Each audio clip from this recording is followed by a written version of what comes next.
जदों बोलिया जाए खुदावंदा हर एक पत्थर दिल टुट जाए। पिता परमेश्वर हर एक जीवन यीशु मसीह दे नाम च बदल जाए। अज प्रभु जी तुहाडा दास नहीं बल्कि तुहाडा पवित्र आत्मा साडे नाल गल्लां करे ताकि असीं तुहाडे वचन दे अनुसार अपने जीवन नूं बतीत करने वाले बन जाए। पिता परमेश्वर अज दा एक एक वचन नापिया ते तोलिया हो। पिता ये पूरी मंडली तेरे वचन के अनुसार चलने वाली बन जाए। पिता अपने दास नूं समझ ते बुद्ध दे नाल परखे पवित्र आत्मा दे नाल परखे इस्तेमाल करो ताकि पिता परमेश्वर तेरे वचन के अनुसार असी जी सकीए और तेरी मर्जी नूं असी इस धरती ते पूरा कर सकीए। धन्नवाद करदे हां, शुक्र कर अगले सारे समय नूं असी तुहाडे हत्थ विच सौंपदे हां। बेनती यीशु मसीह दे नाम च आमीन।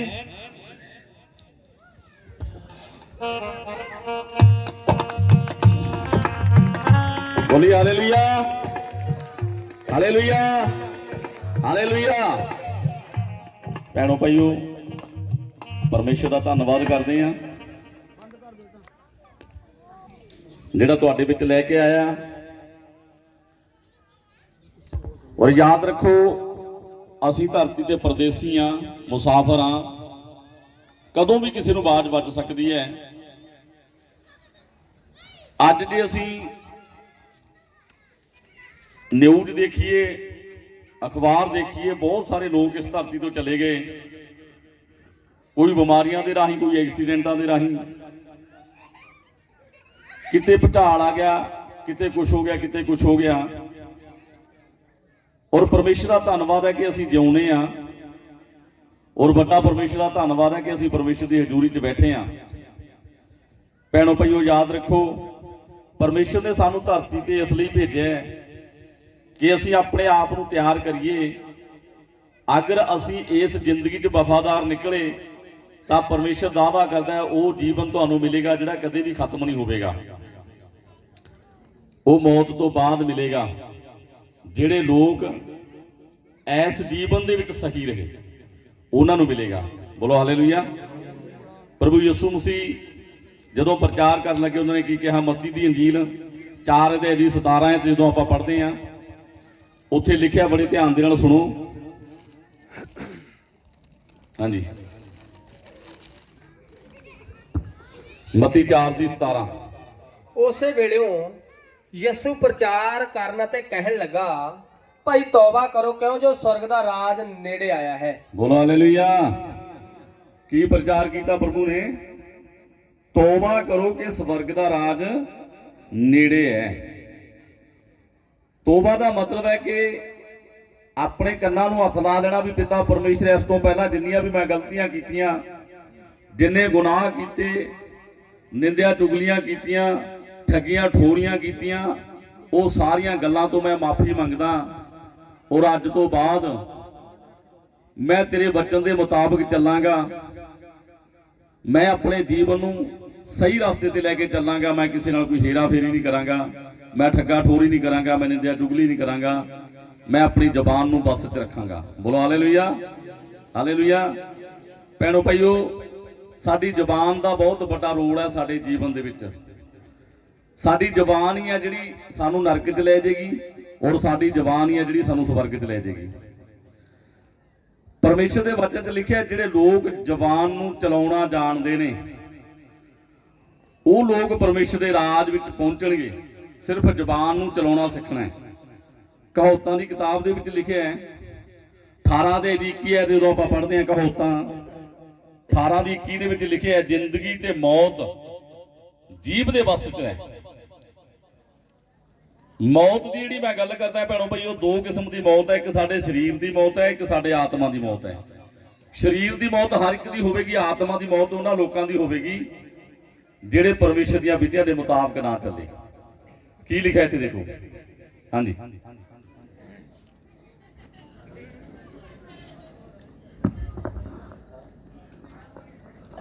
मौत मौत अते जीवन दोवें जीव दे बस विच हन। हालेलुया। मौत ते जिंदगी जीव दे बस च है। हाँ जी, ਮੌਤ ਅਤੇ ਜਿਉਣ ਦੋਵੇਂ ਜੀਵ ਦੇ ਵੱਸ ਵਿੱਚ ਹਨ ਹਾਂਜੀ। ਅਤੇ ਜੋ ਉਸ ਨਾਲ ਪ੍ਰੀਤ ਰੱਖਦੇ ਹਨ ਉਹ ਉਸ ਦਾ ਫਲ ਖਾਣਗੇ। ਬੋਲੋ ਹਾਲੇਲੂਇਆ, ਹਾਲੇਲੂਇਆ। ਮੌਤ ਨੂੰ ਜਿਹੜਾ ਚਲਾਉਣਾ, ਜ਼ਬਾਨ ਨੂੰ ਜਿਹੜਾ ਚਲਾਉਣਾ ਜਾਣਦਾ ਹੈ, ਜ਼ਬਾਨ ਨੂੰ ਚਲਾਉਣ ਸਿੱਖਣਾ ਪੈਣੋ ਭਾਈਓ। ਜਿਵੇਂ ਅਸੀਂ ਗੱਡੀਆਂ ਸਿੱਖਦੇ ਆਂ, ਕਾਰਾਂ ਸਿੱਖਦੇ ਆਂ, ਐਸੇ ਤਰ੍ਹਾਂ ਸਾਡੇ ਜੀਵਨ ਦੇ ਵਿੱਚ ਅੰਗਾਂ ਦੇ ਵਿੱਚ ਜਿਹੜੀ ਜੀਭ ਹੈ ਇਹਨੂੰ ਚਲਾਉਣਾ ਸਿੱਖਣਾ ਹੈ। ਔਰ ਅਸੀਂ ਬੇਮਹਾਰਾ ਬੋਲਦੇ ਆਂ, ਅਸੀਂ ਬਹੁਤ ਫਜ਼ੂਲ ਗੱਲਾਂ ਬੋਲਦੇ ਆਂ, ਕਿਉਂਕਿ ਸਾਡੀ ਜ਼ਿੰਦਗੀ 'ਚ ਪਰਮੇਸ਼ਰ ਦਾ ਡਰ ਨਹੀਂ, ਨਾ ਹੀ ਸਾਨੂੰ ਕਿਸੇ ਨੇ ਦੱਸਿਆ। ਇਸੇ ਜੀਭ ਦੇ ਨਾਲ ਅਸੀਂ ਨਿੰਦਿਆ ਚੁਗਲੀ ਵੀ ਕਰਦੇ ਆਂ, ਇਸੇ ਜੀਭ ਦੇ ਨਾਲ ਅਸੀਂ ਗਾਲੀ ਗਲੋਚ ਵੀ ਕਰਦੇ ਆਂ, ਇਸ ਜੀਭ ਦੇ ਨਾਲ ਪਰਮੇਸ਼ਰ ਦੇ ਸਰੂਪ ਤੇ ਬਣਾਏ ਹੋਏ ਲੋਕਾਂ ਨੂੰ ਨਿੰਦਿਆ, ਉਹਨਾਂ ਨੂੰ ਫਟਕਾਰਾਂ ਦਿੰਦੇ ਆ। ਪਰ ਪਰਮੇਸ਼ਰ ਕਹਿੰਦਾ ਜਿਹਨੇ ਜ਼ਬਾਨ ਕੰਟਰੋਲ ਕਰ ਲਈ, ਸਮਝ ਲਓ ਉਹ ਜੀਵਨ ਦੇ ਵਿੱਚ ਜਾ ਵੜਿਆ। ਬੋਲੋ ਹਾਲੇਲੂਇਆ, ਹਾਲੇਲੂਇਆ। ਮੱਤੀ ਦੀ ਅੰਜੀਲ 12 ਤੇ ਇਹਦੀ 36 ਹੈ, ਜਦੋਂ ਆਪਾਂ ਪੜ੍ਹਦੇ ਹਾਂ ਉੱਥੇ ਵੀ ਇਹ ਗੱਲ ਲਿਖੀ ਹੈ। ਪਰਮੇਸ਼ਰ ਦੇ ਰਾਜ ਵਿੱਚ ਵੜਨ ਦੀ ਗੱਲ ਮੈਂ ਤੁਹਾਨੂੰ ਦੱਸ ਰਿਹਾ। ਇਸ ਧਰਤੀ ਤੋਂ ਇੱਕ ਦਿਨ ਅਸੀਂ ਜਾਣਾ ਹੈ ਪੈਣੋ ਭਾਈਓ। ਜੇ ਅਸੀਂ ਪਰਮੇਸ਼ਰ ਦੇ ਵਚਨ ਦੇ ਮੁਤਾਬਕ ਚੱਲੇ ਤਾਂ ਪਰਮੇਸ਼ਰ ਦੇ ਰਾਜ ਵਿੱਚ ਜਾਵਾਂਗੇ। ਜੇ ਅਸੀਂ ਆਪਣੀਆਂ ਮਨਮਰਜ਼ੀਆਂ ਕਰਦੇ ਰਹੇ ਤਾਂ ਅਸੀਂ ਨਰਕ ਦੇ ਵਿੱਚ ਜਾਵਾਂਗੇ। ਫੈਸਲਾ ਸਾਡੇ ਹੱਥ 'ਚ ਹੈ। ਹਾਂਜੀ। ਪਰ ਮੈਂ ਤੁਹਾਨੂੰ ਆਖਦਾ ਹਾਂ ਭਾਈ ਮਨੁੱਖ ਹਰੇਕ ਅਕਾਰਥ ਗੱਲ ਜੋ ਬੋਲਣ, ਇਨਸਾਨ ਬੰਦੇ ਜੋ ਵੀ ਗੱਲ ਆਪਣੀ ਜ਼ਬਾਨ ਤੋਂ ਬੋਲਣ, ਨਿਉ ਦੇ ਦਿਨ ਉਹਦਾ ਹਿਸਾਬ ਦੇਣਗੇ। ਨਿਉ ਦੇ ਦਿਨ ਉਹਦਾ ਹਿਸਾਬ ਦੇਣਗੇ। ਸਾਡੇ ਮੂੰਹ ਤੋਂ ਨਿਕਲੀ ਹੋਈ ਹਰ ਇੱਕ ਗੱਲ ਉੱਥੇ ਪੇਸ਼ ਹੋਵੇਗੀ। ਤੱਕੜੀ ਦੇ ਵਿੱਚ ਪਾਈਆਂ ਜਾਣਗੀਆਂ ਸਾਡੀਆਂ ਚੰਗੀਆਂ ਤੇ ਮਾੜੀਆਂ ਗੱਲਾਂ। ਜਿਹੜੇ ਪਾਸੇ ਵੱਧ ਗਿਆ ਕੰਮ ਉਧਰ ਹੀ ਅਸੀਂ ਚਲੇ ਜਾਵਾਂਗੇ। ਨਿਆਲੇ ਦਿਨ ਸਾਡੀਆਂ ਗੱਲਾਂ ਦੇਖੀਆਂ ਜਾਣਗੀਆਂ। ਇਸ ਲਈ ਬਾਣੀ ਦੇ ਵਿੱਚ ਲਿਖਿਆ ਬਹੁਤ ਘੱਟ ਬੋਲੋ। ਕੀ ਕਰੋ? ਘੱਟ ਬੋਲੋ ਤੇ ਵਧੀਆ ਬੋਲੋ। ਹਾਂਜੀ, ਅੱਗੇ। ਇਸ ਲਈ ਜੋ ਤੂੰ ਆਪਣੀਆਂ ਗੱਲਾਂ ਤੋਂ ਧਰਮੀ ਅਤੇ ਆਪਣੀਆਂ ਗੱਲਾਂ ਤੋਂ ਦੋਸ਼ੀ ਠਹਿਰਾਇਆ ਜਾਏਗਾ। ਬੋਲੋ ਹਾਲੇਲੂਇਆ। ਸਾਡੀ ਜ਼ੁਬਾਨ ਹੈ, ਸਾਡੀਆਂ ਗੱਲਾਂ ਹੀ ਨੇ ਜਿਹੜੀਆਂ ਸਾਨੂੰ ਧਰਮੀ ਤੇ ਸਾਨੂੰ ਦੋਸ਼ੀ ਠਹਿਰਾਉਣਗੀਆਂ। ਅਸੀਂ ਆਪਣੀ ਜ਼ੁਬਾਨ ਦੇ ਦੁਆਰਾ ਧਰਮੀ ਠਹਿਰ ਸਕਦੇ ਹਾਂ, ਅਸੀਂ ਆਪਣੀ ਜ਼ੁਬਾਨ ਦੇ ਦੁਆਰਾ ਦੋਸ਼ੀ ਠਹਿਰ ਸਕਦੇ ਹਾਂ।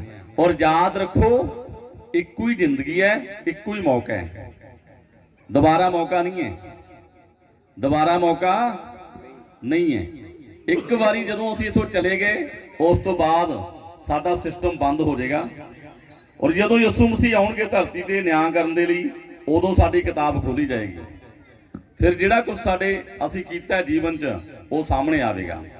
ਇਸ ਲਈ ਪ੍ਰਭੂ ਯਿਸੂ ਮਸੀਹ ਤੇ ਵਿਸ਼ਵਾਸ ਅਸੀਂ ਇਸ ਕਰਕੇ ਕਰਦੇ ਹਾਂ ਕਿ ਉਹ ਸਾਡੇ ਗੁਨਾਹਾਂ ਦੇ ਲਈ ਮਾਰੇ ਗਏ।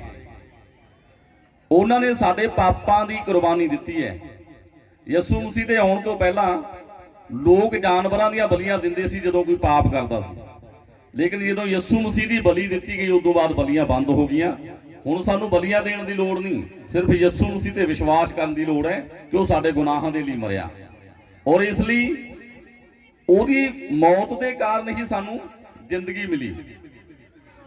ਉਹਦਾ ਵਚਨ ਹੀ ਸਾਨੂੰ ਗੱਲ ਕਹਿ ਰਿਹਾ ਹੈ ਵੀ ਤੁਸੀਂ ਆਪਣੀ ਜ਼ੁਬਾਨ ਨੂੰ ਕੰਟਰੋਲ ਦੇ ਵਿੱਚ ਰੱਖੋ। ਉਹਦਾ ਵਚਨ ਸਾਨੂੰ ਕਹਿੰਦਾ ਵੀ ਜੋ ਕੁਝ ਬੋਲਣਾ ਹੈ ਸੋਚ ਸਮਝ ਕੇ ਬੋਲੋ। ਜਦੋਂ ਯਾਕੂਬ ਦੀ ਪੱਤਰੀ 3 ਅਧਿਆਇ ਦੀ 8 ਆਇਤ ਦੇ ਵਿੱਚ ਪੜ੍ਹਦੇ ਆ, ਉੱਥੇ ਵੀ ਇਹ ਗੱਲ ਲਿਖੀ ਹੈ ਜ਼ੁਬਾਨ ਦੇ ਬਾਰੇ, ਜੀਭ ਦੇ ਬਾਰੇ। ਅੱਜ ਭੈਣੋ ਭਾਈਓ, ਜਿਨ੍ਹਾਂ ਨੇ ਇਸ ਵਚਨ ਤੇ ਅਮਲ ਕੀਤਾ ਉਹ ਪਰਮੇਸ਼ਰ ਦੇ ਰਾਜ ਵਿੱਚ ਜਾਣਗੇ, ਉਹਨਾਂ ਨੂੰ ਕੋਈ ਰੋਕ ਨਹੀਂ ਸਕਦਾ। ਹਾਂਜੀ। ਪਰ ਜੀਵ ਨੂੰ ਕੋਈ ਵਸ ਵਿੱਚ ਨਹੀਂ ਕਰ ਸਕਦਾ। ਬੋਲੋ ਹਾਲੇਲੂਇਆ। ਜੀਵ ਨੂੰ ਕੋਈ ਵਸ ਵਿੱਚ ਨਹੀਂ ਕਰ ਸਕਦਾ, ਪਰ ਜੇ ਅਸੀਂ ਪਰਮੇਸ਼ਰ ਨੂੰ ਪੁਕਾਰੀਏ ਤਾਂ ਉਹ ਪਰਮੇਸ਼ਰ ਸਾਡੀ ਜ਼ੁਬਾਨ ਨੂੰ ਕੰਟਰੋਲ ਕਰ ਦੇਗਾ। ਕੋਈ ਜੀਵ ਨੂੰ ਵਸ ਤੇ ਨਹੀਂ ਰੱਖ ਸਕਦਾ।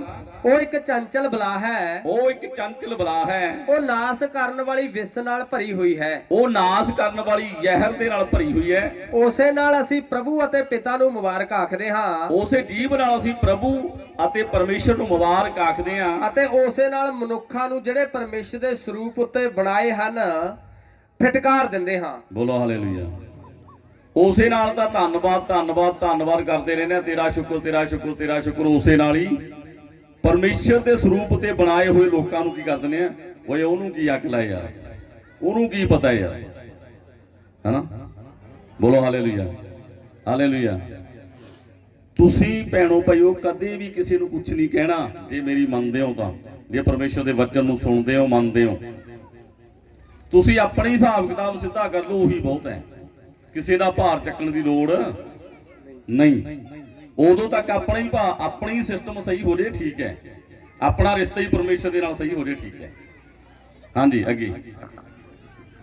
ਇੱਕੋ ਮੂੰਹ ਵਿੱਚੋਂ ਬਰਕਤ ਅਤੇ ਫਟਕਾਰ ਨਿਕਲਦੀ ਹੈ। ਬੋਲੋ ਹਾਲੇਲੂਇਆ। ਕਹਿੰਦਾ ਇੱਕੋ ਹੀ ਮੂੰਹ ਦੇ ਵਿੱਚੋਂ ਅਸੀਂ ਬਰਕਤ ਦਿੰਦੇ ਹਾਂ ਲੋਕਾਂ ਨੂੰ, ਪਰਮੇਸ਼ਰ ਤੈਨੂੰ ਬਰਕਤ ਦੇਵੇ, ਔਰ ਉਸੇ ਮੂੰਹ ਦੇ ਵਿੱਚੋਂ ਅਸੀਂ ਮਨੁੱਖਾਂ ਨੂੰ ਫਟਕਾਰ ਦਿੰਦੇ ਹਾਂ। ਬਾਣੀ ਦੇ ਵਿੱਚ ਇੱਥੇ ਤੱਕ ਲਿਖਿਆ ਵੀ ਜੇ ਕੋਈ ਆਪਣੇ ਭਰਾ ਨੂੰ ਮੂਰਖ ਕਹੇ, ਉਹ ਨਰਕ ਦੇ ਕੁੰਡ ਵਿੱਚ ਜਾਣ ਦੇ ਯੋਗ ਹੋਵੇਗਾ। ਅਸੀਂ ਤਾਂ ਪਤਾ ਹੀ ਨਹੀਂ ਕੀ ਕੁਝ ਬੋਲ ਦਿੰਦੇ ਹਾਂ। ਹਾਂਜੀ ਅੱਗੇ। ਇੱਕੋ ਮੂੰਹ ਵਿੱਚੋਂ ਬਰਕਤ ਅਤੇ ਫਟਕਾਰ ਨਿਕਲਦੀ ਹੈ। ਹਾਂਜੀ। ਹੇ ਮੇਰੇ ਭਰਾਵੋ, ਇਹ ਗੱਲਾਂ ਇਉਂ ਨਹੀਂ ਹੋਣੀਆਂ ਚਾਹੀਦੀਆਂ। ਭਲਾ ਸੋਮੇ ਦੇ ਇੱਕੋ ਮੂੰਹ ਵਿੱਚੋਂ ਕਦੇ ਮਿੱਠਾ ਤੇ ਖਾਰਾ ਪਾਣੀ ਵੀ ਨਿਕਲਦਾ ਹੈ। ਬੋਲੋ ਹਾਲੇਲੂਇਆ। ਕਹਿੰਦਾ ਇੱਕੋ ਹੀ ਜ਼ਬਾਨ ਤੋਂ, ਇੱਕੋ ਹੀ ਮੂੰਹ ਦੇ ਵਿੱਚੋਂ ਤੁਸੀਂ ਅਸੀਸਾਂ ਵੀ ਦੇਈ ਜਾਂਦੇ ਹੋ, ਸ਼ਰਾਬ ਵੀ ਦੇਈ ਜਾਂਦੇ ਹੋ। ਕਹਿੰਦਾ ਇਸ ਤਰ੍ਹਾਂ ਨਹੀਂ ਹੋ ਸਕਦਾ। ਇੱਕੋ ਹੀ ਨਲਕੇ ਦੇ ਵਿੱਚੋਂ ਇੱਕ ਜੱਗ ਭਰ ਲਿਆ ਉਹ ਮਿੱਠਾ ਆ ਗਿਆ, ਦੂਜਾ ਭਰ ਲਿਆ ਉਹ ਕੌੜਾ ਹੋ ਗਿਆ। ਇਸ ਤਰ੍ਹਾਂ ਹੋ ਸਕਦਾ? ਨਹੀਂ ਹੋ ਸਕਦਾ। ਇੱਕ ਨਲਕੇ ਦੇ ਵਿੱਚੋਂ ਇੱਕੋ ਹੀ ਪਾਣੀ ਨਿਕਲੇਗਾ, ਜਾਂ ਤਾਂ ਖਾਰਾ ਹੀ ਹੋਵੇਗਾ ਜਾਂ ਮਿੱਠਾ ਹੋਵੇਗਾ। ਇਸ ਕਰਕੇ ਕਹਿੰਦਾ ਜੇ ਤੁਸੀਂ ਪਰਮੇਸ਼ਰ ਦੇ ਵਚਨ ਦੇ ਮੁਤਾਬਕ ਚੱਲਣਾ ਚਾਹੁੰਦੇ ਹੋ, ਤਾਂ ਜੇ ਤੁਸੀਂ ਮਿੱਠੇ ਬਣਾਏ ਹੋ, ਜੇ ਤੁਸੀਂ ਅਸੀਸ ਦੇਣ ਵਾਲੇ ਬਣਾਏ ਹੋ, ਤਾਂ ਤੁਸੀਂ ਅਸੀਸ ਹੀ ਦਿਓ, ਕਿਸੇ ਨੂੰ ਫਟਕਾਰੋ ਨਾ। ਬੋਲੋ ਹਾਲੇਲੂਇਆ, ਹਾਲੇਲੂਇਆ, ਹਾਲੇਲੂਇਆ। ਕਿਸੇ ਵਿੱਚ ਨੁਕਸ ਨਾ ਕੱਢੋ। ਪਰਮੇਸ਼ਰ ਦਾ ਵਚਨ ਜਿਵੇਂ ਕਹਿੰਦਾ ਉਵੇਂ ਚੱਲੋ। ਪਰਮੇਸ਼ਰ ਦਾ ਵਚਨ ਸਾਨੂੰ ਅਧੀਨਤਾ ਹੀ ਸਿਖਾਉਂਦਾ ਹੈ। ਮੈਂ ਬਹੁਤ ਜਗ੍ਹਾ ਤੇ ਦੇਖਿਆ, ਬਹੁਤ ਸਾਰੇ ਲੋਕ ਪਾਸਟਰ ਨੂੰ ਆਪਣੇ ਮੁਤਾਬਕ ਚਲਾਉਣਾ ਚਾਹੁੰਦੇ ਨੇ, ਪਰ ਇਹ ਬਚਨ ਦੇ ਆਊਟ ਹੈ ਗੱਲ। ਉਹ ਲੋਕ ਬਰਕਤ ਦੀ ਥਾਂ ਤੇ ਸ਼ਰਾਬ ਪਾਉਣਗੇ, ਕਿਉਂਕਿ ਖੁਦਾ ਨੇ ਜਿਹੜੇ ਇਨਸਾਨ ਨੂੰ ਤੁਹਾਡੇ ਉੱਤੇ ਨਿਯੁਕਤ ਕੀਤਾ ਹੈ, ਉਹਨੂੰ ਪਰਮੇਸ਼ਰ ਦਾ ਆਤਮਾ ਚਲਾ ਰਿਹਾ ਹੈ, ਤੁਹਾਨੂੰ ਉਹਦੇ ਅਧੀਨ ਹੋਣਾ ਚਾਹੀਦਾ ਹੈ। ਇਸ ਲਈ ਅਸੀਂ ਪਹਿਲਾਂ ਪਰਮੇਸ਼ਰ ਦੇ ਦਾਸਾਂ ਦੇ, ਫਿਰ ਬਚਨ ਸੁਣਾਉਣਗੇ ਉਹ ਸਾਨੂੰ, ਫਿਰ ਅਸੀਂ ਪਰਮੇਸ਼ਰ ਦੇ। ਬਚਨ 'ਚ ਲਿਖਿਆ ਜਿਹੜਾ ਬੰਦਾ ਦੇਖ ਰਿਹਾ ਤੂੰ, ਜਿਹਨੂੰ ਜੇ ਤੂੰ ਉਸੇ ਦੇ ਹੀ ਨਹੀਂ ਬਣ ਸਕਿਆ, ਪਰਮੇਸ਼ਰ ਕਹਿੰਦਾ ਤੂੰ ਮੈਨੂੰ ਤਾਂ ਦੇਖਿਆ ਹੀ ਨਹੀਂ, ਤੂੰ ਉਹ ਮੇਰਾ ਕਿਵੇਂ ਬਣੇਗਾ। ਹਾਲੇਲੂਇਆ। ਪਰਮੇਸ਼ਰ ਕਹਿੰਦਾ ਜਿਹੜਾ ਮੇਰਾ ਦਾਸ ਤੇਰੇ ਸਾਹਮਣੇ ਹੈ, ਜਦੋਂ ਤੂੰ ਉਸੇ ਦੇ ਹੀ ਨਹੀਂ ਹੋ ਸਕਿਆ, ਤਾਂ ਮੈਨੂੰ ਤਾਂ ਦੇਖਿਆ ਹੀ ਨਹੀਂ, ਮੇਰਾ ਕਿਵੇਂ ਹੋਵੇਗਾ। ਇਸ ਕਰਕੇ ਇਹ ਗੱਲਾਂ ਮਾਮੂਲੀ ਨਹੀਂ ਹੈਗੀਆਂ ਭੈਣੋ ਭਾਈਓ। ਮੈਂ ਕੱਲ ਦਲੇਵਾਂ ਦੇ ਵਿੱਚ ਵੀ ਦੱਸ ਰਿਹਾ ਸੀ ਇਹ ਗੱਲ। ਪਰਮੇਸ਼ਰ ਨੇ ਇੱਕ ਬੇਟੀ ਦੇ ਨਾਲ ਸਾਨੂੰ ਮਿਲਾਇਆ, ਔਰ ਬਹੁਤ ਸਾਰੀਆਂ ਗੱਲਾਂ ਦੇ ਵਿੱਚ ਅਸੀਂ ਉਹਨਾਂ ਨੂੰ ਗਾਈਡ ਕੀਤਾ, ਔਰ ਪਰਮੇਸ਼ਰ ਨੇ ਉਹਨੂੰ ਬਹੁਤ ਸਾਰੀਆਂ ਅਸ਼ੀਸ਼ਾਂ ਦੇ ਨਾਲ ਭਰਿਆ। ਥਾਣੇਦਾਰ ਦੀ ਲੜਕੀ ਆ ਉਹਨੂੰ ਕੋਈ ਘਾਟ ਨਹੀਂ, ਖੁੱਲਾ ਖਰਚਾ ਕਰਦੀ ਸੀ ਉਹ, ਮਹਿੰਗੇ ਮਹਿੰਗੇ ਕੱਪੜੇ, ਸਾਰਾ ਸਿਸਟਮ, ਮਤਲਬ ਬੂਟ ਛੂਟ ਜੋ ਵੀ ਅੱਜ ਚੱਲ ਰਿਹਾ ਦੁਨੀਆ 'ਚ। ਜਦੋਂ ਪਰਮੇਸ਼ਰ ਦੇ ਨਾਲ ਉਹਦਾ ਮੇਲ ਹੋਇਆ, ਜਦੋਂ ਅਸੀਂ ਉਹਨੂੰ ਗਾਈਡ ਕਰਦੇ ਰਹੇ, ਤਾਂ ਪਰਮੇਸ਼ਰ ਨੇ ਉਹਦੇ ਜੀਵਨ 'ਚ ਬਹੁਤ ਅਦਭੁਤ ਕੰਮ ਕੀਤੇ। ਉਹਦਾ ਡੈਡੀ ਸ਼ਰਾਬ ਪੀਂਦਾ ਸੀ, ਉਹ ਸ਼ਰਾਬ ਛੱਡ ਗਿਆ, ਔਰ ਮੰਮੀ ਉਹਦੀ ਲੱਤਾਂ ਪੈਰਾਂ ਦੇ ਵਿੱਚ ਉਹਦੇ ਦਰਦ ਬਹੁਤ ਜ਼ਿਆਦਾ ਹੁੰਦਾ ਸੀ, ਚੱਲ ਫਿਰ ਨਹੀਂ ਸਕਦੀ ਸੀ। ਉਹ ਪਰਮੇਸ਼ਰ ਨੇ ਉਹਨੂੰ ਆਜ਼ਾਦ ਕੀਤਾ। ਉਹਦੇ ਦੋ ਭਰਾ ਸੀ ਨੌਜਵਾਨ, ਉਹਨਾਂ ਨੂੰ ਜਾਗਦਿਆਂ ਨੂੰ ਹੀ ਦਬਾਅ ਪੈਂਦਾ ਸੀ, ਉਹਨਾਂ ਨੂੰ ਪਰਮੇਸ਼ਰ ਨੇ ਆਜ਼ਾਦ ਕੀਤਾ। ਔਰ ਉਹ ਲੜਕੀ ਜਿਹੜੀ ਬਹੁਤ ਖੁਦ ਆਪ ਬਹੁਤ ਜ਼ਿਆਦਾ ਜਕੜੀ ਹੋਈ ਸੀ, ਕਿਤੇ ਵੀ ਉਹਦਾ ਇਲਾਜ ਨਹੀਂ ਹੋਇਆ ਸੀ, ਬਹੁਤ ਦੂਰ ਦੂਰ ਤੱਕ ਉਹ ਗਏ, ਔਰ ਪਰਮੇਸ਼ਰ ਨੇ ਉਸ ਬੱਚੀ ਨੂੰ ਵੀ ਆਜ਼ਾਦ ਕੀਤਾ। ਔਰ ਉਹ ਕਹਿੰਦੀ ਮੈਨੂੰ ਸਵੇਰੇ ਇੱਕ ਆਵਾਜ਼ ਇਹ ਗੱਲ ਕਹਿੰਦੀ ਹੈ, ਸਵੇਰ ਉੱਠਦਿਆਂ ਸਾਰੀ, ਦੇਖ ਮੇਰੇ ਦਾਸ ਨੇ ਤੈਨੂੰ ਕਿੰਨਾ ਵਧੀਆ ਗਾਈਡ ਕੀਤਾ, ਤੈਨੂੰ ਮੇਰੇ ਨਾਲ ਮਿਲਾਇਆ, ਜੇ ਤੂੰ ਉਹਦੇ ਅਧੀਨ ਰਹੇਗੀ ਤਾਂ ਮੇਰੇ ਅਧੀਨ ਹੈ, ਜਿੱਦਾਂ ਤੇ ਉਹਨੂੰ ਛੱਡਤਾ ਸਮਝ ਲੈ ਮੈਨੂੰ ਛੱਡਤਾ। ਬੋਲੋ ਹਾਲੇਲੂਇਆ, ਹਾਲੇਲੂਇਆ। ਇਸ ਲਈ ਭੈਣੋ ਭਾਈਓ ਜਿਹੜੇ ਲੋਕ ਸਹੀ ਰੀਤੀ ਨਾਲ ਤੁਹਾਨੂੰ ਗਾਈਡ ਕਰਦੇ ਨੇ ਉਹਨਾਂ ਲੋਕਾਂ ਦੇ ਨਾਲ ਤੁਹਾਨੂੰ ਚੱਲਣਾ ਚਾਹੀਦਾ ਹੈ। ਦੁਨੀਆ ਦੇ ਵਿੱਚ ਬਹੁਤ ਤਰ੍ਹਾਂ ਦੇ ਸਿਸਟਮ ਚੱਲ ਰਹੇ ਨੇ। ਇੱਥੇ ਪਰਮੇਸ਼ਰ ਦੀ ਸੇਵਾ ਘੱਟ ਤੇ ਦੁਕਾਨਦਾਰੀਆਂ ਜ਼ਿਆਦਾ ਨੇ, ਪਰਮੇਸ਼ਰ ਦੀ ਸੇਵਾ ਘੱਟ ਤੇ ਬਿਜ਼ਨਸ ਜ਼ਿਆਦਾ ਨੇ। ਇਸ ਲਈ ਚੈੱਕ ਕਰਨਾ ਹੈ। ਬਾਣੀ ਦੇ ਵਿੱਚ ਵੀ ਇਹ ਗੱਲ ਲਿਖੀ ਹੋਈ ਹੈ, ਕਹਿੰਦਾ ਝੂਠੇ ਨਬੀਆਂ ਤੋਂ ਹੁਸ਼ਿਆਰ ਰਹੋ, ਜਿਹੜੇ ਭੇਡਾਂ ਦੇ ਭੇਸ ਵਿੱਚ ਤੁਹਾਡੇ ਕੋਲੇ ਆ ਕੇ ਤੁਹਾਨੂੰ ਪਾੜਨ ਦੀ ਕੋਸ਼ਿਸ਼ ਕਰਦੇ ਨੇ। ਇਸ ਲਈ ਅਸੀਂ ਦੇਖਣਾ ਹੈ ਸਾਨੂੰ ਕਿੱਥੋਂ ਪਰਮੇਸ਼ਰ ਦਾ ਵਚਨ ਸਹੀ ਮਿਲ ਰਿਹਾ, ਉਹਦੇ ਵਿੱਚ ਕੋਈ ਲਾਲਚ ਤਾਂ ਨਹੀਂ, ਉਹਦੇ ਵਿੱਚ ਕੋਈ ਸਵਾਰਥ ਤਾਂ ਨਹੀਂ, ਜਿੱਥੇ ਅਸੀਂ ਜਾ ਰਹੇ ਹਾਂ ਉੱਥੇ ਦੁਕਾਨਦਾਰੀ ਤਾਂ ਨਹੀਂ। ਔਰ ਯਾਦ ਰੱਖੋ ਯਿਸੂ ਮਸੀਹ ਨੇ ਲਿਖਿਆ, ਕਹਿੰਦਾ ਤੁਸੀਂ ਮੁਫਤ ਲਿਆ ਤੇ ਮੁਫਤ ਦਿਓ। ਔਰ ਜਿਹੜੇ ਲੋਕ ਸ਼ਰਤਾਂ ਰੱਖਦੇ ਨੇ ਜੋ ਮਰਜ਼ੀ ਹੋਈ ਜਾਂਦਾ ਉੱਥੇ, ਜਿਹੜੇ ਲੋਕ ਫੀਸਾਂ ਰੱਖਦੇ ਨੇ, ਮੈਂ ਨਹੀਂ ਮੰਨਦਾ ਵੀ ਉਹ ਪਰਮੇਸ਼ਰ ਦਾ ਕੰਮ ਹੈ। ਪਰਮੇਸ਼ਰ ਦਾ ਵਚਨ ਕਹਿੰਦਾ ਉਹ ਖੁਸ਼ੀ ਨਾਲ ਦੇਣ ਵਾਲੇ ਨੂੰ ਪਿਆਰ ਕਰਦਾ ਹੈ। ਤੁਸੀਂ ਖੁਸ਼ੀ ਨਾਲ ਜੋ ਮਰਜ਼ੀ ਦੇਤਾ, ਖੁਸ਼ ਹੈ ਪਰਮੇਸ਼ਰ ਇਸ ਗੱਲ 'ਚ। ਔਰ ਜੇ ਕੋਈ ਡਿਮਾਂਡ ਰੱਖਦਾ ਅਗਲਾ ਤਾਂ ਉਹਦਾ ਬਿਜ਼ਨਸ ਹੈ, ਉਹ ਸੇਵਾ ਨਹੀਂ ਹੈ। ਇਸ ਲਈ ਭੈਣੋ ਭਾਈਓ ਪਰਮੇਸ਼ਰ ਨੇ ਸਾਨੂੰ ਸਮਝ ਦਿੱਤੀ ਹੈ, ਅਕਲ ਦਿੱਤੀ ਹੈ, ਬੁੱਧ ਦਿੱਤੀ ਹੈ। ਪਰਮੇਸ਼ਰ ਦੇ ਅੱਗੇ ਪ੍ਰਾਰਥਨਾ ਕਰੋ। ਮੈਂ ਤਾਂ ਇਹ ਗੱਲ ਦੇ ਨਾਲ ਸਹਿਮਤ ਹਾਂ ਕਿ ਪਰਮੇਸ਼ਰ ਦੇ ਅੱਗੇ ਪ੍ਰਾਰਥਨਾ ਕਰੋ। ਪਰਮੇਸ਼ਰ ਤੁਹਾਨੂੰ ਜਿੱਥੇ ਚਾਹੇ ਉਹ ਬੰਦਾ ਤੁਹਾਨੂੰ ਦਿਖਾ ਦੇਗਾ ਸੁਪਨੇ 'ਚ। ਬੋਲੋ ਹਾਲੇਲੂਇਆ, ਹਾਲੇਲੂਇਆ, ਹਾਲੇਲੂਇਆ। ਪਰਮੇਸ਼ਰ ਦੇ ਨਾਲ ਗੱਲਬਾਤ ਕਰਨ ਦੀ ਕੋਸ਼ਿਸ਼ ਕਰੋ। ਪਰਮੇਸ਼ਰ ਸਭ ਨੂੰ ਪਿਆਰ ਕਰਦਾ ਹੈ। ਕੋਸ਼ਿਸ਼ ਕਰੋ। ਮੈਂ ਭਾਈ ਬੂਟੇ ਦੇ ਵੀ ਦੱਸ ਰਿਹਾ ਸੀ, ਮੇਰੇ ਨਾਲ ਪਰਮੇਸ਼ਰ ਨੇ ਇਹ ਗੱਲ ਕੀਤੀ ਹੈ, ਲਿਖ ਕੇ ਲੈ ਲਓ ਮੈਥੋਂ। ਬਚਨ ਖੁਦਾ ਨੇ ਮੇਰੇ ਨਾਲ ਵਾਅਦਾ ਕੀਤਾ ਔਰ ਬਚਨ ਵੀ ਇਹ ਗੱਲ ਕਹਿੰਦਾ ਹੈ ਕਿ 6 ਦਿਨ ਕੰਮ ਕਰਨਾ ਹੈ, 7ਵੇਂ ਦਿਨ ਪਰਮੇਸ਼ਰ ਦੇ ਘਰ 'ਚ ਜਾਣਾ ਹੈ। ਜੇ ਤੁਸੀਂ ਲਗਾਤਾਰ 6 ਮਹੀਨੇ ਇਹ ਕਰਕੇ ਦੇਖ ਲਓ ਮੇਰੇ ਕਹਿਣ ਦੇ ਮੁਤਾਬਕ, 6 ਦਿਨ ਲਗਾਤਾਰ ਕੰਮ ਕਰੋ ਔਰ 7ਵੇਂ ਦਿਨ ਪਰਮੇਸ਼ਰ ਦੇ ਘਰ 'ਚ ਜਾਓ, ਸਤਸੰਗ ਦੇ ਵਿੱਚ ਜਾਓ, ਜਾਣੀ ਕਿ ਐਤਵਾਰ ਨੂੰ। ਪਰਮੇਸ਼ਰ ਕਹਿੰਦਾ ਵੀ ਜੇ ਇਸ ਤਰ੍ਹਾਂ ਕਰਦੇ ਆ ਇਹ ਤਾਂ ਮੈਂ 6 ਦਿਨਾਂ ਦੇ ਵਿੱਚ ਹੀ 7 ਦਿਨਾਂ ਦੀ ਕਮਾਈ ਦੇਵਾਂਗਾ। ਬੋਲੋ ਹਾਲੇਲੂਇਆ। ਅਜਮਾ ਕੇ ਦੇਖ ਲਿਓ ਇਹ ਗੱਲ। ਉਹ ਕਹਿੰਦਾ ਮੈਂ 6 ਦਿਨਾਂ ਦੇ ਵਿੱਚ ਹੀ 7 ਦਿਨਾਂ ਦੀ ਕਮਾਈ ਦੇਵਾਂਗਾ। ਔਰ ਗਲਤ ਜਗ੍ਹਾ ਤੇ ਤੁਹਾਡੇ ਪੈਸੇ ਨਹੀਂ ਲੱਗਣਗੇ, ਡਾਕਟਰਾਂ ਦੇ ਪੈਸੇ ਨਹੀਂ ਲੱਗਣਗੇ, ਪੈਸੇ ਦੇ ਵਿੱਚ ਬਰਕਤ ਹੋਵੇਗੀ, ਰਸੋਈ ਘਰ ਦੇ ਵਿੱਚ ਬਰਕਤ ਹੋਵੇਗੀ। ਮੇਰੇ ਕਹਿਣ ਦੇ ਮੁਤਾਬਕ 6 ਮਹੀਨੇ ਅਜਮਾ ਕੇ ਦੇਖ ਲਓ। ਉਦੋਂ ਬਾਅਦ ਜਿਵੇਂ ਪਹਿਲਾਂ ਚੱਲੀ ਨਹੀਂ ਚਲਾ ਲਿਓ। ਜੇ ਨਾ ਹੋਇਆ, ਜੇ ਹੋ ਗਿਆ ਫਿਰ ਤੁਹਾਨੂੰ ਲਗਾਤਾਰ ਚੱਲਣਾ ਪਏਗਾ ਸਹੀ ਰੀਤੀ ਨਾਲ। ਬੋਲੋ ਹਾਲੇਲੂਇਆ, ਹਾਲੇਲੂਇਆ। ਔਰ ਹਰ ਰੋਜ਼ 3 ਘੰਟੇ ਪ੍ਰਾਰਥਨਾ ਬਣਦੀ ਹੈ, 1.5 ਘੰਟਾ ਸਵੇਰੇ, 1.5 ਘੰਟਾ ਸ਼ਾਮ ਨੂੰ। ਔਰ ਮੇਰੀ ਜ਼ਿੰਦਗੀ 'ਚ ਤਜਰਬਾ ਹੋ ਗਿਆ ਕਿ ਜਿੰਨਾ ਵਚਨ ਮੈਂ ਪੜ੍ਹਦਾ ਉਨਾ ਹੀ ਪਰਮੇਸ਼ਰ ਬਰਕਤ ਦਿੰਦਾ ਹੈ। ਇਹ ਮੈਂ 3 ਵਾਰੀ ਅਜਮਾ ਕੇ ਦੇਖ ਲਿਆ। ਜਿਨ੍ਹਾਂ ਦੇ ਕੰਮ ਨਹੀਂ ਚੱਲਦੇ, ਅੱਜ ਖੋਲ ਲੋ ਕੰਨ, ਜਿਨ੍ਹਾਂ ਨੂੰ ਨੌਕਰੀ ਨਹੀਂ ਮਿਲ ਰਹੀ, ਉਹ ਵਚਨ ਪੜ੍ਹਨਾ ਸ਼ੁਰੂ ਕਰ ਦਿਓ। ਜਦੋਂ ਮੈਂ ਅਗਲੀ ਵਾਰੀ ਆਉਂਗਾ ਨਾ, ਤੁਸੀਂ ਕਹੋਗੇ ਸੰਤ ਜੀ ਤੁਸੀਂ ਇਹ ਗੱਲ ਕਹਿ ਗਏ ਸੀ ਤੇ ਮੈਨੂੰ ਨੌਕਰੀ ਮਿਲ ਗਈ। ਮੇਰਾ ਕੰਮ ਬੰਦ ਪਿਆ ਸੀ, ਉਹ ਕੰਮ ਚੱਲ ਪਿਆ। ਮੇਰਾ ਕੋਈ ਕੰਮ ਨਹੀਂ ਬਣਦਾ ਸੀ, ਮੇਰੇ ਕੰਮ ਬਣਨੇ ਸ਼ੁਰੂ ਹੋ ਗਏ। ਗਰੰਟੀ ਹੈ ਇਹ।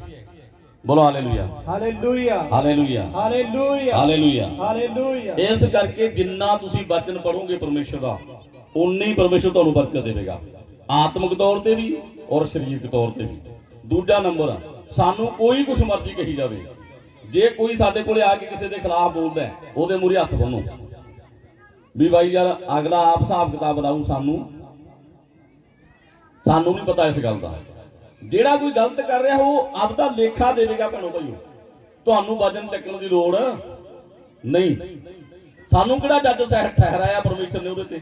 ਸਾਨੂੰ ਇਹ ਥੋੜੀ ਕਿਹਾ ਵੀ ਤੂੰ ਨਿਗਾਹ ਰੱਖੀ ਉਹਦੇ ਵਿੱਚ, ਭਾਈ ਕਾਲੇ 'ਚ ਨਿਗਾਹ ਰੱਖੀ ਵੀ ਕੀ ਕਰਦਾ ਉਹ। ਨਹੀਂ, ਉਹ ਕਹਿੰਦਾ ਤੂੰ ਆਪਣੇ 'ਚ ਨਿਗਾਹ ਰੱਖ ਵੀ ਤੂੰ ਕੀ ਕਰ ਰਿਹਾ ਹੈ। ਅਸੀਂ ਆਪਣੇ ਆਪ ਨੂੰ ਚੈੱਕ ਕਰਨਾ ਹੈ, ਦੁਨੀਆ ਨੂੰ ਨਹੀਂ।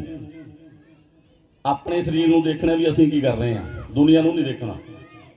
ਇਸ ਕਰਕੇ ਭੈਣੋ ਭਾਈਓ, ਕਿਸੇ ਦੇ ਖਿਲਾਫ ਬੋਲਣ ਦੀ ਲੋੜ ਨਹੀਂ।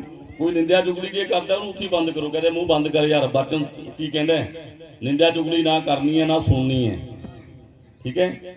ਜਦੋਂ ਤੁਸੀਂ ਇਸ ਤਰ੍ਹਾਂ ਕਰਨਾ ਸ਼ੁਰੂ ਕਰਤਾ ਤਾਂ ਉਸ ਤੋਂ ਬਾਅਦ ਨਿੰਦਿਆ ਚੁਗਲੀ ਕਰਨ ਵਾਲਾ ਤੁਹਾਡਾ ਖਹਿੜਾ ਛੱਡ ਦੇਗਾ। ਜਾਂ ਤਾਂ ਉਹ ਆਪ ਵੀ ਉਹਦਾ ਜੀਵਨ ਸੁਧਰ ਜਾਏਗਾ ਜਾਂ ਫਿਰ ਉਹ ਤੁਹਾਨੂੰ ਮਿਲਣਾ ਬੰਦ ਕਰ ਦੇਗਾ, ਕਿਉਂਕਿ ਉਹਨੂੰ ਪਤਾ ਲੱਗ ਜਾਏਗਾ ਵੀ ਹੁਣ ਮੇਰੀ ਗੱਲ ਸੁਣਦਾ ਨਹੀਂ। ਇਸ ਕਰਕੇ ਕਿਸੇ ਦੇ ਖਿਲਾਫ ਕੁਝ ਨਾ ਸੁਣੋ। ਕੋਈ ਕੁਛ ਮਰਜ਼ੀ ਕਰਦਾ ਉਹ ਆਪਦਾ ਲੇਖਾ ਦੇਵੇਗਾ, ਜਿਹੜਾ ਗਲਤ ਕਰਦਾ ਉਹ ਵੀ ਆਪਦਾ ਹਿਸਾਬ ਕਿਤਾਬ ਦੇਵੇਗਾ, ਉਹ ਦੂਜੇ ਪਾਸੇ ਚਲਾ ਜਾਏਗਾ।